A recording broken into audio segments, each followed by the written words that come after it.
आज का टॉपिक है सोडियम हाइड्रोक्साइड, जिसे हम कास्टिक सोडा भी कहते हैं, जिसका रासायनिक सूत्र होता है NaOH तथा अणुभार होगा 40, सोडियम का 23, ऑक्सीजन का 16 और हाइड्रोजन का 1, कुल मिलाकर 24 अणुभार हो गया।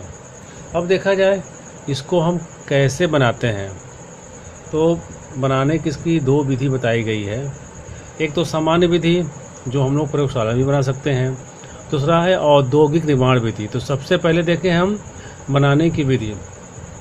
कास्टिक सोडा सोडियम या उसके ऑक्साइडों पर जल की क्रिया से प्राप्त होती है। सोडियम है और जल है, वाटर है, जब आपस में प्रतिक्रिया करेगा तो सोडियम हाइड्रोक्साइड बनाता है। ये सोडियम हो गया, ये सोडियम का ऑक्साइड है। सोडियम का ऑक्साइड जल के साथ क्रिया करेगा तो सोडियम हाइड्रोक्साइड बनाता है। ये कास्टिक सोडा बनाने की सामान्य विधि है।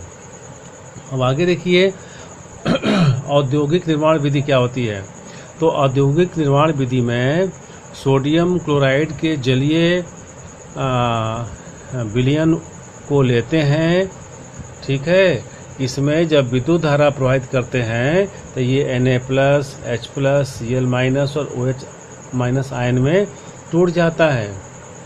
टूटकर Na+ तथा H+ कैथोड की तरफ तथा Cl- और OH- एनोड की तरफ गति करते हैं, जो हमने यहाँ भी दिखाया है। और यहाँ पर क्या होता है, सोडियम क्लोराइड और वाटर जब रिएक्शन करता है, प्रतिक्रिया करता है, तो सोडियम हाइड्रोक्साइड बनाता है। इसमें एक चीज़ ध्यान रखने वाली बात है, क्योंकि क्लोरीन सोडियम हाइड्रोक्साइड के ठंडे विलयन से क्रिया करके सोडियम क्लोराइड व सोडियम हाइपोक्लोराइड बनाती है। अतः ये ना बने, इसके लिए हम एक विशेष काम करते हैं। अतः आवश्यक है कि वैद्युत अपघटन करते समय क्लोरीन की NaOH के संपर्क में न आवे, इसका विशेष ध्यान दिया जाता है, ठीक है। उपरोक्त परेशानी से बचने के लिए हम लोग क्या करते हैं, कैथोड को एनोड से अलग रखते हैं, जिससे ये रिएक्शन कंप्लीट नहीं हो पाता है। आगे देखिए इसका भौतिक गुण। भौतिक गुण में सबसे पहला है, यह सफ़ेद रंग का क्रिस्टलीय ठोस होता है। दूसरा है, अगर यह त्वचा पर पड़ जाए तो उसमें फफोले उत्पन्न कर सकता है। नंबर 3 है, ये जल तथा अल्कोहल में विलय नहीं होता है, मतलब घुलता नहीं है। ये हो गया आपका भौतिक गुण। अब आगे देखिए इसका उपयोग क्या है। तो इसका जो सबसे प्रमुख उपयोग है, यह कागज एवं रेशम उद्योग में काम आता है।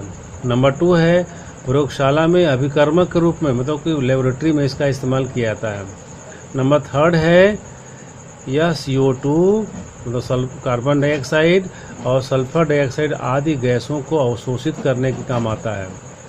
नंबर 4 है, यह क्लोरोफॉर्म तथा अल्कोहल बनाने का काम आता है। और नंबर 3 है, बॉक्साइड के शोधन में काम आता है। बॉक्साइड एक एल्युमिनियम का X होता है, इसको हम आगे पढ़ाएंगे अभी। तो बॉक्साइड के शोधन में भी काम आता है। अब आइए रासायनिक गुण, ये प्रमुख रासायनिक गुण है, इसको एक एक करके देखा जाए। जो पहला है, वायु से अभिक्रिया। हम जानते हैं कि वायु में CO2 गैस भी उपस्थित होती है, अतः सोडियम हाइड्रोक्साइड वायु में उपस्थित CO2 के साथ अभिक्रिया करके सोडियम कार्बोनेट बनाती है। ये नीचे की ओर चिन्ह लगा हुआ है, मतलब इसका एक अवक्षेप प्राप्त होता है।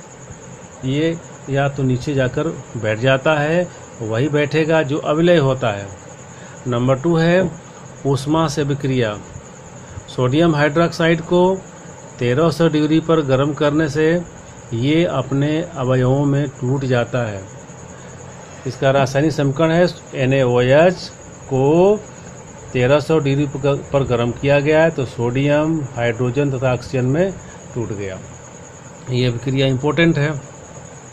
3 है, हैलोजन के साथ अभिक्रिया। आप लोग जानते होंगे हैलोजन में क्लोरीन, ब्रोमीन, आयोडीन, तो हमने केवल एक को लिया है। तो सोडियम हाइड्रोक्साइड हैलोजन से अभिक्रिया करके उनके संगत हाइपोहैलाइड व हैलाइड बनाती है। क्लोरीन हैलोजन हो गया, सोडियम हाइड्रोक्साइड से विक्रिया किया तो NaCl, ये कॉमन सॉल्ट सोडियम क्लोराइड बना, और सोडियम हाइपोक्लोरेट बना और जल बना। ये हो गया हाइड्रोजन से विक्रिया। इसी प्रकार से क्लोरीन हुआ, ब्रोमीन हुआ, आयोडीन से भी हो सकता है। अब फोर्थ है धातुओं के साथ विक्रिया, एल्युमिनियम, जिंक, Sn, Pb आदि धातु के साथ NaOH अभिक्रिया करके हाइड्रोजन गैस उत्पन्न करती है। जैसे एल्युमिनियम के साथ मैंने कराया है, एल्युमिनियम है या सोडियम हाइड्रोक्साइड का जलीय घोल है, तो सोडियम मेटा एल्युमिनेट प्राप्त हुआ और साथ में हाइड्रोजन गैस उत्पन्न हुई। Thank you.